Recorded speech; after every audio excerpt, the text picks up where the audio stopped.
Big tech is in big trouble. For years, they bet that AI would replace 80 to 90% of software engineers. So they did exactly what you'd expect. Layoffs.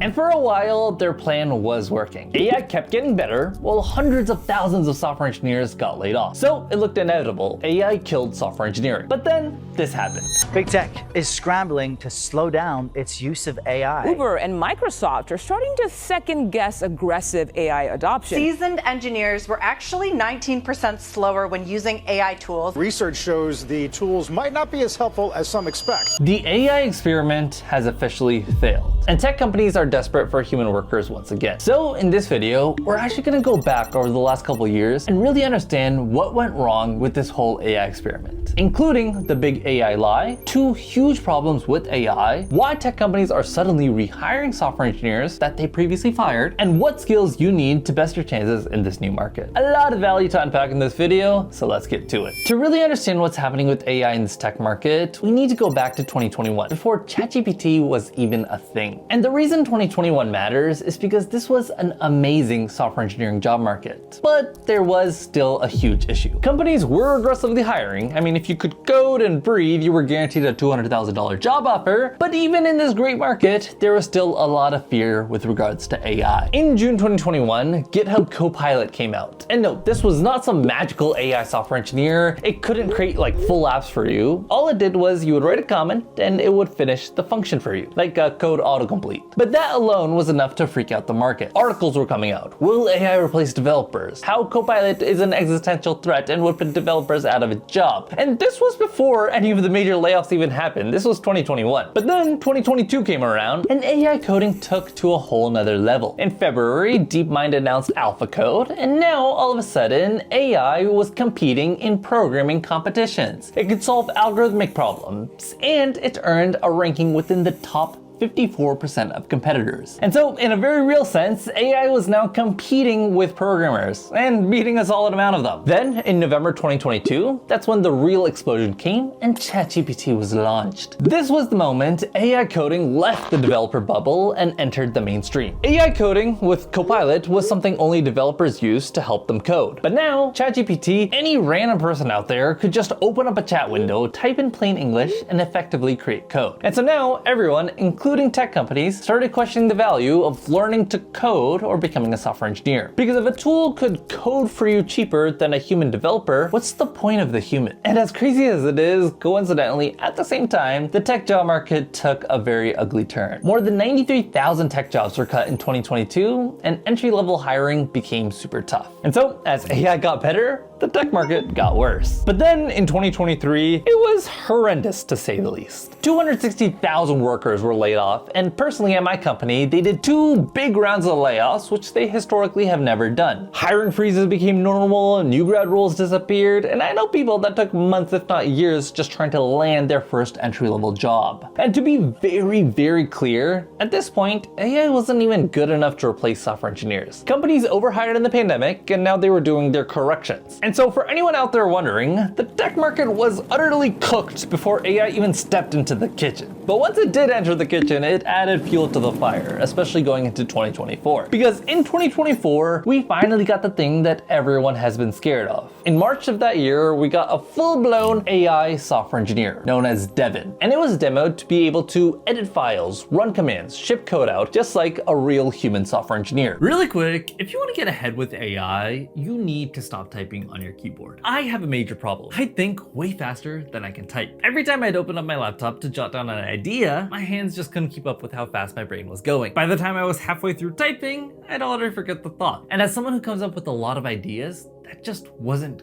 good. That's when I found WhisperFlow. It's a voice-to-text tool. I press one button, I talk, and it comes out as clean formatted text. I used to type at 57 words a minute. Now I can effectively write at 166 words a minute. That means I fire off emails while on a walk, and I can catch any idea the second I have it, all hands-free. And what makes WhisperFlow unique is that it isn't your phone's built-in voice-to-text. That thing captures every and every mistake. WhisperFlow cleans up my filler words, automatically puts things into bullet points when it detects it, and spells complicated names like Sajjaad right the first time. And the best part is, it requires no setup. It just works everywhere I already type. And so if you really want to take your workflow to the next level and really get ahead with AI, check the link in the description where you get 1 month of Whisperflow for free. Thanks to Whisperflow for sponsoring this video, and now back to the video. Also, Anthropic launched Claude 3.5 Sonnet, which could effectively solve 49% of real-world software engineering tasks. And this is where tech companies really started to mess up. They started claiming that AI would replace software engineers, and they heavily invested in AI over their human software engineers. And it got to the point where Google, which was historically one of the safest companies to work at, did a bunch of layoffs. Other tech companies did the same, with the main reason focusing on AI. Google announced that 25% of their code was AI written. Microsoft announced that 30% of the code was AI generated. And personally, I remember talking to a startup founder who said that for their startup, they typically would need 10 human software engineers. But with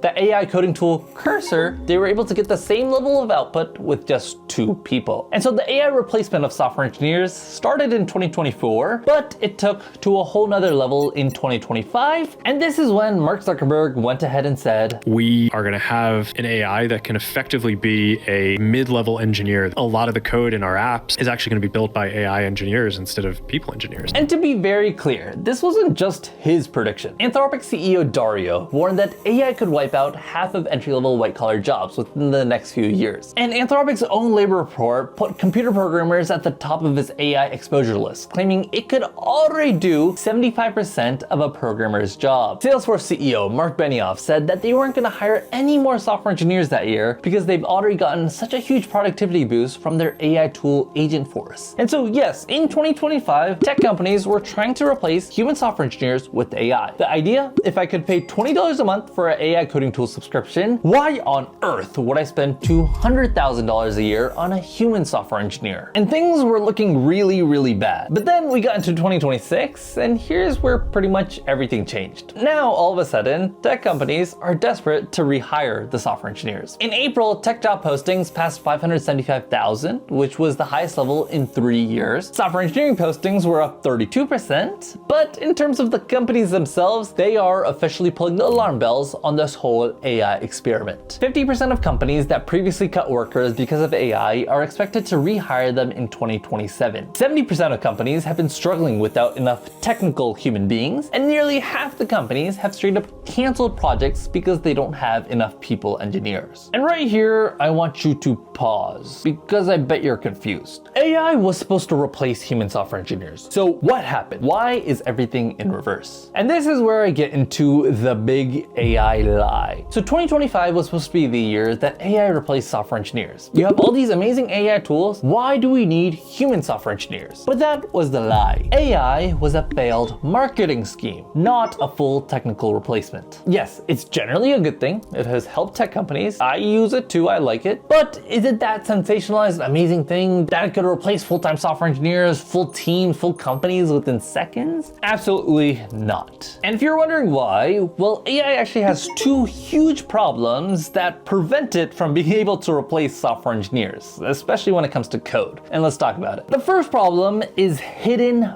bugs. AI-generated code has 1.7 times more errors compared to code written by human software engineers. But what's even worse than that is that the errors AI makes are just so subtly wrong. Here's an example. So I asked AI to write out a function to determine if someone's an adult by checking if their age is 18 plus. And if you look at this code, I want you to try and see if you can find where the error is.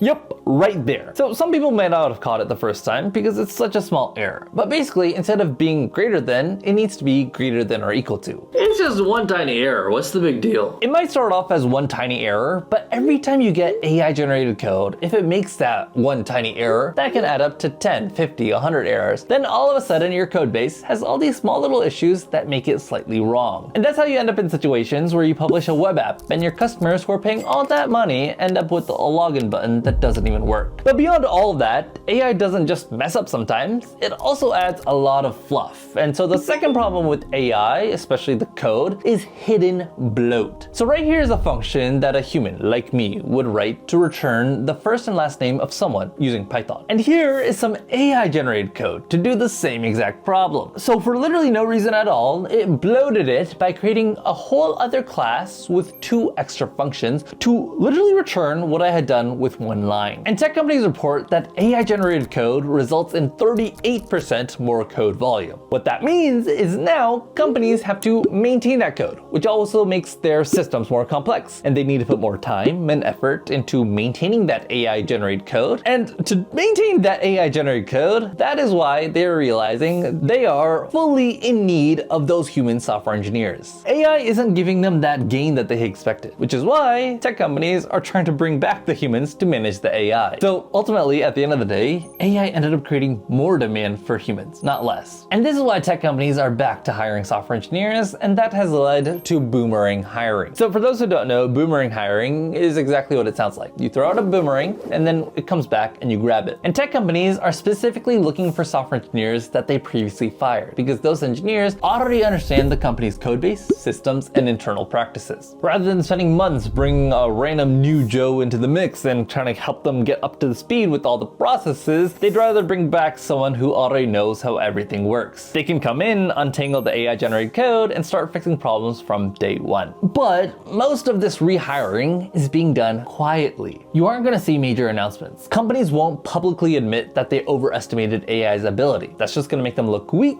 and investors are not going to like that. So instead, this type of rehiring is typically done through recruiter outreach, alumni networks, referrals, and newly created roles under different teams and organizations. Very, very quietly. And if you're someone trying to get hired in this quiet AI tech job market, here are 3 things I would suggest you focus on. 1, become a forward deployed engineer. This is one of the fastest growing roles in tech right now, and these are the engineers who work directly with customers, understand the problems, and then build technical solutions around those needs. And the good news is, you don't need to work at a big tech company to start developing the skill. For example, go to a local restaurant near you and ask them what are annoying things about their day-to-day workflow. Maybe they're manually tracking inventory in spreadsheets. Maybe they're answering the same customer questions over and over again. Then ask yourself, how would I solve this? Maybe it's an AI chatbot. Maybe it's a dashboard. Then ultimately use AI and your tech skills to create that solution. And this holistically will help you become more employable, because the most valuable engineers right now aren't the ones who just write the most code. They're the ones who understand business, customers, and the context behind the systems they're building. They actually understand AI, but more importantly, how it impacts the real world. They have technical skills, AI maintenance skills, but most importantly, people skills. 2, build career insurance. One of the biggest lessons from Boomerang hiring is that opportunities often come through relationships, not applications. And your relationships and network are your career insurance. So a good amount of this rehiring is coming from soft touch points. Software engineers are getting messages from former managers, recruiters, and coworkers. People who know their abilities, which makes hiring them less risky. And to be honest, the easiest way for you to build up this career insurance is to go